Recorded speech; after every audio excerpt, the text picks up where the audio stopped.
When people usually speak of the original TMNT films, the discussion usually goes like this: the first two were awesome, but the third one was shit.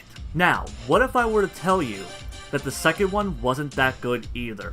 Yeah, if you consider Secret of the Ooze to be a nostalgic, untouchable, sacred cow, then you may want to brace yourself for some butthurt, or just start writing your hate-filled comments now, because shit's about to get rough. Due to the somewhat dark nature of the first film, there was an outcry from overprotective soccer moms demanding a cleaner, safer TMNT movie for their kids. And they got what they wanted. From the opening scenes, the changes are obvious. Where the first film opened with a grimy, crime-filled depiction of New York City and a despair-ridden narration from April, this one begins with bouncy music and humorous scenes of people all over the city eating pizza. Where the Turtles' first fight was done completely in shadows to display their stealth and skill, here their first fight is done in a brightly lit building in full view of several witnesses and is filled with slapstick silliness. Now, a more lighthearted nature doesn't inherently make a film bad, and a shifted tone doesn't inherently make a sequel bad. The Winter Soldier had a completely different tone from the first Captain America and the Avengers, but it still felt like a proper follow-up to both of those films. But the problem with Secret of the Ooze is that it doesn't know how much of a sequel it wants to be. On the surface, it seems like a direct follow-up, making references to the end of the first film, and Shredder's motivations being revenge for his defeat in said film, but then there's all the little details that don't line up, like the Shredder wants revenge against the Turtles, even though it was Splinter that defeated him, which this movie reminds us of. Splinter took out the Shredder. And it was Casey Jones that crushed him in a garbage truck, but he doesn't seem to care about them. Nope, he wants the Turtles, because they're the main characters, and they need a conflict. Also, Shredder's shown pulling himself out of a pile of trash at the junkyard, which would indicate that this is, at most, a day after the end of the first movie.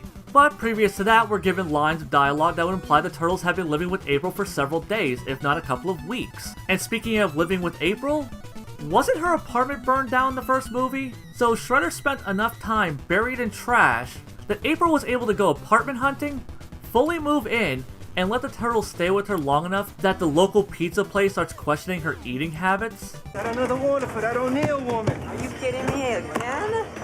Before he finally pulled himself out. And if this is meant to be a direct follow-up, where the fuck is Casey Jones? He was a major character in the first movie, and by the end of it, it seemed he and April had cemented their relationship. But in this movie, he's nowhere to be seen, and he isn't even given a throwaway line to explain his absence. But that's okay, because we have Kino. Who's Kino? A hip young martial artist for the kids to connect with. Shouldn't that role go to the TMNT?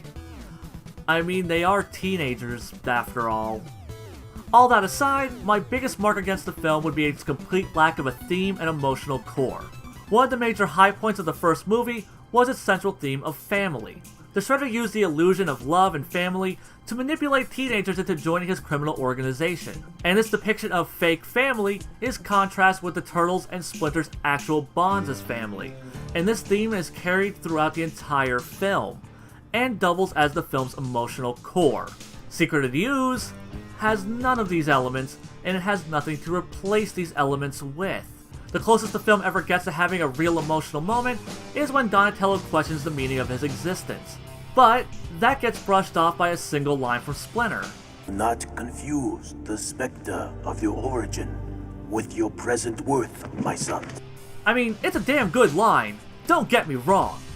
But when compared to Splinter's discussion with Raphael in the first movie, which was longer, more heartfelt, and gave Raphael something to think about, and didn't just brush off his problems, it just feels like a completely missed opportunity.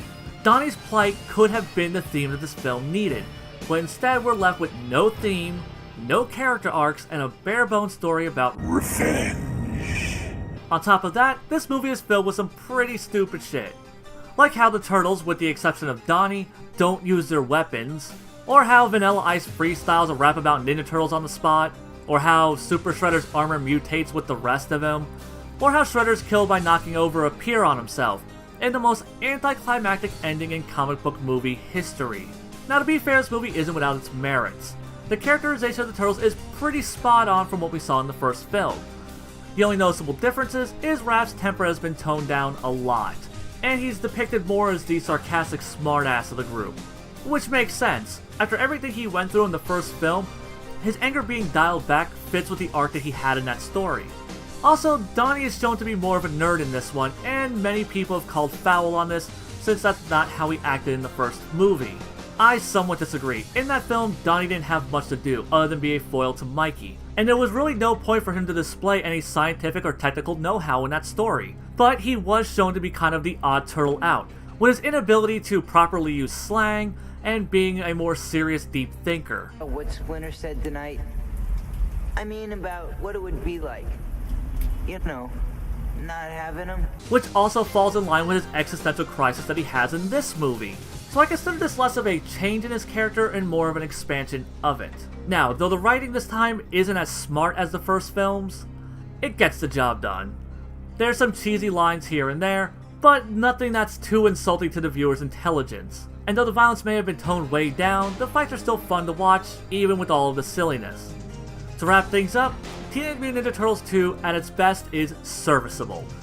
Really, when you get right down to it, it's a completely forgettable flick that's maintained its cult status solely by piggybacking on the franchise's popularity. Overall, it's a harmless kids film, but just not one that really has anything to offer adult viewers. Though I'm sure plenty of nostalgic neckbeards will be arguing that with me very soon.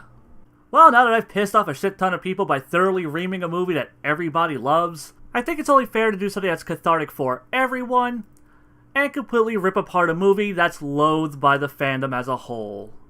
Now if only there was a way to review this without actually having to rewatch it.